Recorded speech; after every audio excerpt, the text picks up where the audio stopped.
in terms of this line between learning and thinking through a new thing, that seems to be deeply connected. There's this legendary engineer named Jim Keller who keeps yelling at me about this. He says it's very effective.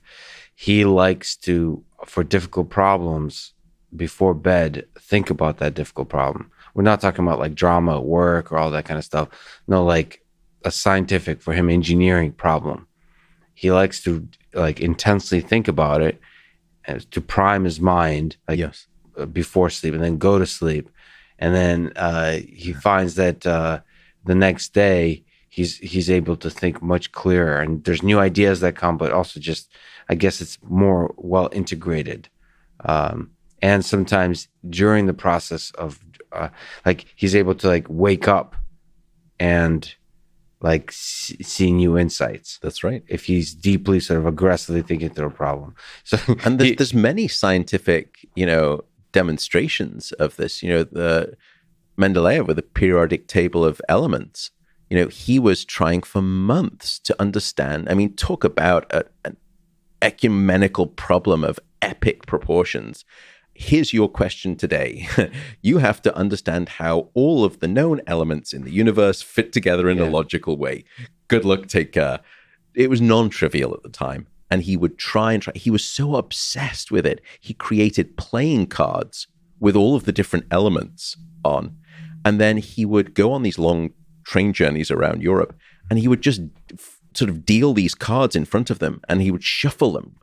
Shuffling, and he would just try to see if he could find what the answer was. Mm-hmm. And then, so the story goes, he fell asleep and he had a dream. And in that dream, all of these elements started to dance and play around, and they snapped into a logical grid, atomic weights, et cetera, and it wasn't his waking brain that solved the problem. It was his sleeping brain that solved the impenetrable problem that his waking brain could not. And there's been, even in the arts and in music, some wonderful dreams. Frankenstein, Mary Shelley's epic Gothic novel, came to her in a dream at Lord Byron's home. And then we've got, Paul McCartney. Yesterday, the song came to him in a dream. He was filming, what was the movie? I don't recall it. I should be shot because I'm from Liverpool myself. But he was on Wimpole Street in London, and filming, and he came up with that song, the melody, in his sleep, not to be outdone by the Beatles. And by the way, Let It Be also came from a dream that McCartney had. People usually give it religious overtones. Mother Mary comes to me speaking words of wisdom, let it be. If you've ever asked who Mother Mary is, it's not the biblical content. It's his mother. It's Mary McCartney. Yeah. And she came to him in a dream and gifted him the song. But the best story I've heard is not to be outdone by the Beatles, the Stones. Keith Richards, who I think once was suggested who was it? It was a comedian who was saying that in an interview with Rolling Stone, Keith Richards suggested or inferred that young kids should not do drugs. And they said, well, look, young kids can't do drugs because you've done all of the drugs. And I always thought that. But Keith Richards described he would always go to bed with his guitar and a tape recorder. And then probably he would have a whole set of other things in the bed with him, and who knows how many other people. But anyway, and then he said in his autobiography, and I'm paraphrasing here, but one morning I woke up and I realized that the tape had recorded all the way to the end. So I rewound the tape and I hit play. And there, in some kind of ghostly form, were the opening chords to Satisfaction, the most famous, successful Rolling Stone song of all time. Yeah. Followed by then 43 minutes of snoring. That's awesome. That riff came to him, one of the most famous riffs in all of rock and roll, came to him by way of a dream-inspired insight. So I think, there is too many of those anecdotes, and we've now got the science. I don't rely on anecdotes as science. We've now done the studies in the laboratory, and we can reliably demonstrate that sleep inspires creativity, inspires problem-solving capacity. Well, the interesting thing is it possible to some of the ideas that you talk about to turn them into a protocol that could be practiced rigorously? So what Jim Keller espouses is saying not just the fact that sleep helps you increase the creativity, but turn it into a process. Like literally, like don't do it accidentally. Like like an athlete does certain things to optimize their performance. They have a training routine. They have a regimen of like cycling and sprints and long distance stuff. In the same way, thinking about your job as an idea generator in the engineering space as like, this is good for my performance. So like for an hour before bed, think through a problem like every night, and then use sleep to work through that problem. I mean, he's the first person that I heard, like, of the people I really respect that do like what I do, which is like programming, engineering type work, like using sleep, not accidentally, but with a purpose, like using sleep. That's just basically the difference between, as you said, a passive approach to it versus, an active deterministic or hope for a deterministic approach to it. In other words, that you are actually trying to harness the power of sleep in a deliberate way rather than an unthoughtful way. I still think that, Mother Nature, through it, the 3.6 million years of evolution, has probably got it mostly figured out in terms of what information should be uploaded at night and worked through. I think her algorithm is probably pretty good at this stage. It's not to suggest, though, that, we can't try to tweak it and nudge it. It's a very light hand on the tiller is what he's doing. I don't think there's anything wrong with that. Just like, for example, for me, fasting has improved my ability to focus deeply and productivity significantly.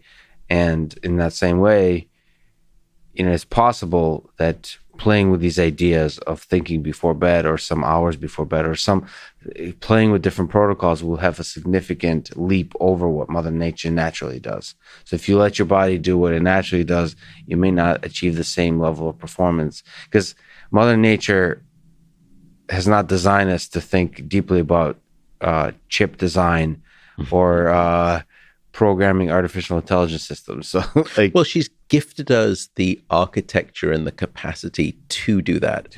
What we do with that is what life's experience dictates. Sure. She gives us the blueprint to do many, Well, if I were to sort of introspect and self-analyze what Mother Nature wants me to do, I think, given my current lifestyle, that I have food in the fridge and a bed to sleep on. I think what Mother Nature wants me to do is to be lazy. And so I think I'm actually resisting Mother Nature because so many of my needs are satisfied. And so I have to resist some of the natural forces of the body and the mind when I do some of the things I do. Yeah. So there's that dance. Like I've been thinking about doing a startup, and that's obviously going against everything that my body and mind are telling me to do, because it's going to be basically suffering. But the only reason I want, life, as you know it, will be over. Yes.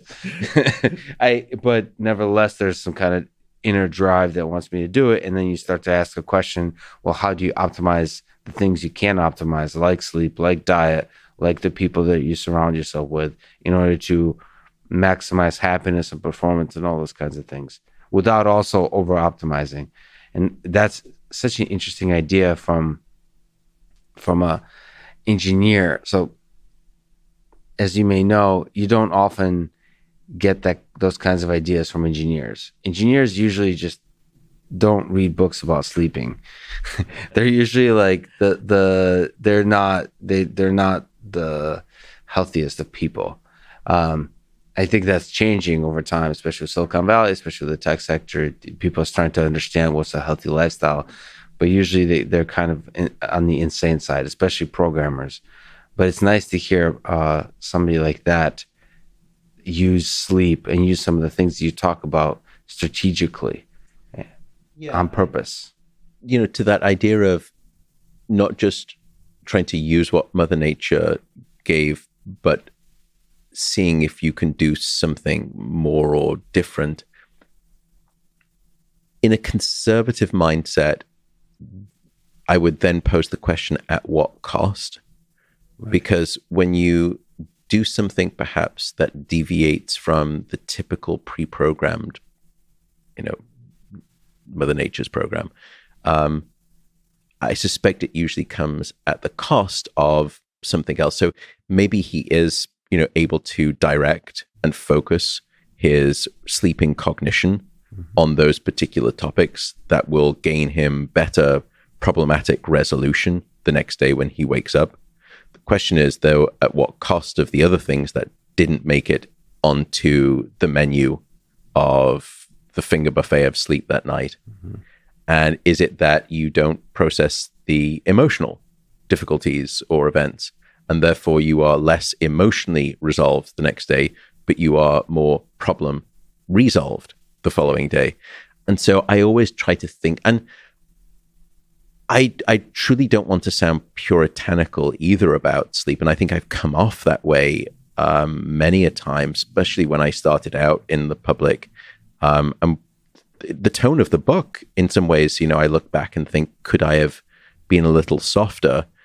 And the reason was I was that way back in when I started writing the book, which was probably something like 2014 or 15. Sleep was the neglected stepsister in the health conversation of the day.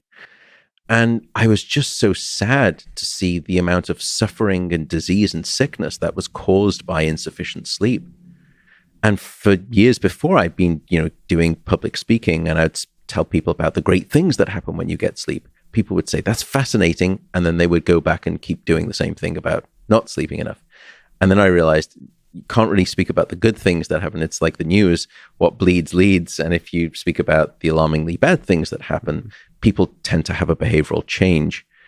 And so the book, as a consequence, I think probably came out a little bit on the strong side of, trying to convince, people. Well, you were trying to help a lot of people, and that's a powerful way to help a lot of people. I was genuinely trying to help people, but, certainly for some people for whom sleep does not come easy, then it was probably, a tricky book to read too. And I think I feel more sensitive to those people now and empathetically connected to them.